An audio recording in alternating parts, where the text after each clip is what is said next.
Good day, everybody. This is John Scarborough. I had some people commenting on me wearing t-shirts in the wintertime. Just wanted to show everybody that every now and then it does get kind of rough here. So far, we're still surviving. Cows are still surviving out in all of this. But I tell you, it's pretty cold out here. It got down to 0 degrees here last night, and that is definitely rare for where we live. It does not happen very often. I was kind of a little bit concerned. We had a few cows that actually had calves last night, and typically I know a lot of people try to have calves at other times of the year, you know, but we actually try to have calves around right now. Now these calves were born a little bit earlier than we would have liked, but we try to have calves in the spring or in the fall, whereas I have heard some people they don't like to do that, you know, depending on where they are in the world. But around right now is usually not a bad time to have a calf, just because it's not generally this bad here. But anyway, it definitely got a little rough. But what I wanted to talk about today was anybody that is thinking about getting into animals or anything, and you're not into animals, definitely whatever you think your backup plan is, try to make sure that you have more than what you think you will ever need. Now, I'll tell you right now, if your backup plan is a tractor, this whole tractor right here, it's always been a great tractor, but it did not start up on me. It will not do anything. And I think what's actually going on with it, there's a safety switch in this right here, and it will not crank up at all unless you disengage that, unless you take it out of high or low. You know, you take it out, that one out of gear. That's your high or low shifter right there. Well, that won't do nothing. When you turn the key, see if I can turn the key. When you turn the key, oh, look at that, guys. Look at that. I got it fired up. That must be what it is, because I had the hairdryer on this right here. Honestly, guys, when I just now did that, I did not expect it to start up. But this is a Massey Ferguson 390T. Now I'm gonna go on ahead and I'm gonna actually kill it. What I'm gonna do. The reason I killed it is because I need to get this tarp off of it. Don't need to be sucking like that. But see, I've had this thing plugged in, and I took this light bulb and I had it stuck underneath this tarp at the electrical. Well, that wasn't enough. I think what must have happened, and that really confirmed it for me just now, is this shifter, there must have been something inside that shifter that messed up and wouldn't let it free up, okay? It wouldn't switch because it must have froze up. But I got this on there, and that evidently that did it. So I'm very thankful for that. So we're back in business. I was just now about to tell y'all about how that didn't work. But anyway, I'm gonna go ahead and continue on with what I was saying, because yesterday we couldn't get it done. It was just, snow was coming down and it was just way too cold. So, but I was very grateful because my father-in-law helped me out. So that's something too, is if you got somebody that will help when you're in need, you know.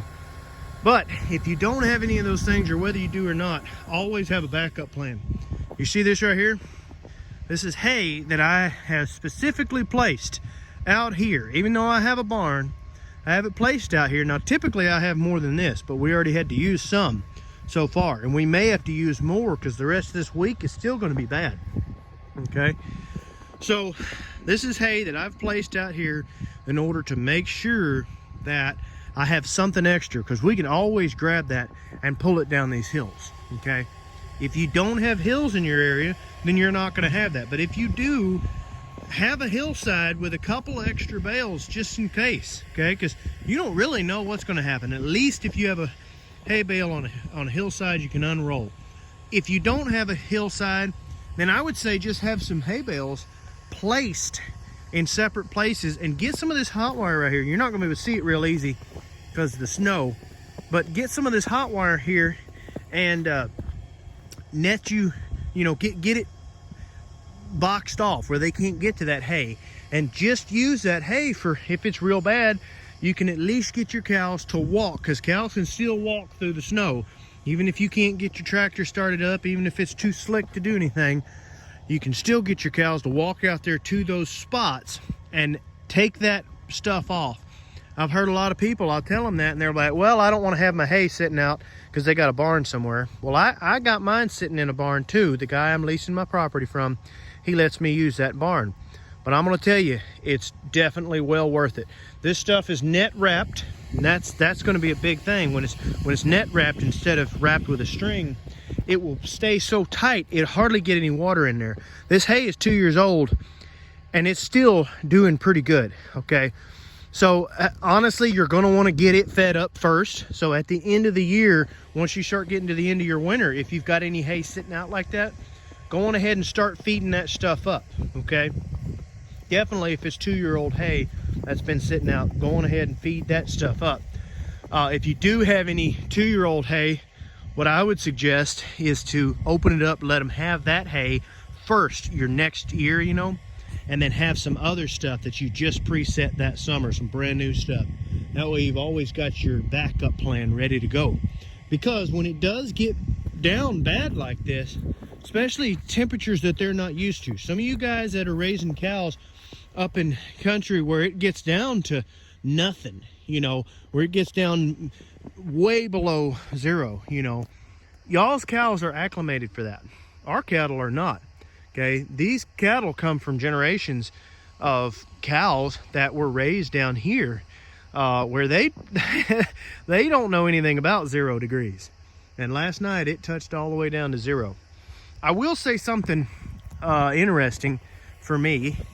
A lot of people have talked about how it doesn't even get cold when I tell them about the temperatures where it can be a little bit hard on our cows here.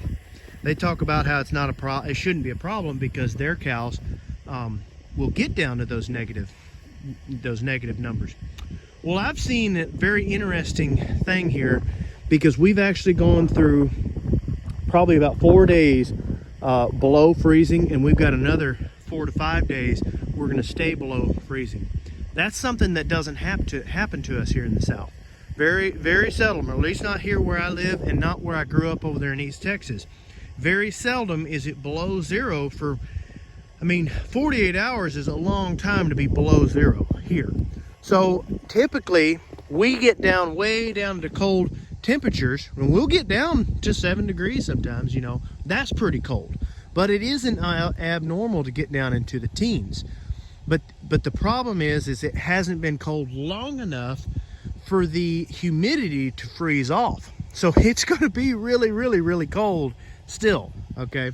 So remember that, okay, that if you are in the South, or if you're from the North and you're coming to the South, there is a whole new aspect that you've got to face, and that's the humidity, the fact that it's going to drop down to 15 degrees and the ground's not going to have froze yet, and it's going to be still humid, so it's going to be way worse than what a normal 15 degrees would be, and it's going to be hard on the animals.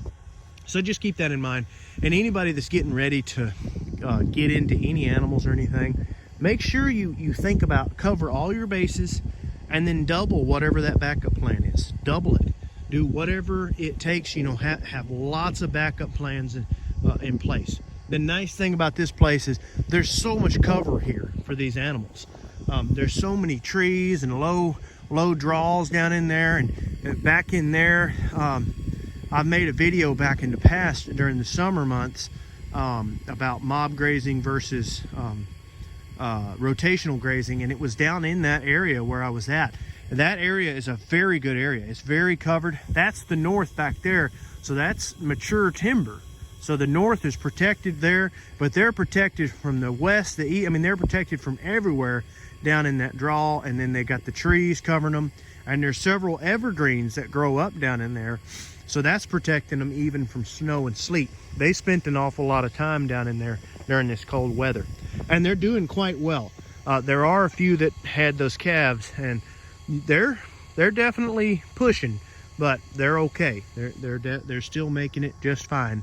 I've heard of some other people around us that has had to take their calves in the living room with them, and I feel for them because I've been there, had to do it. But we've been very fortunate so far. So anyway, I just wanted to make that video, guys. Anybody that hasn't gotten into animals or is new to this area or something, Just be more prepared than you ever think you have to be.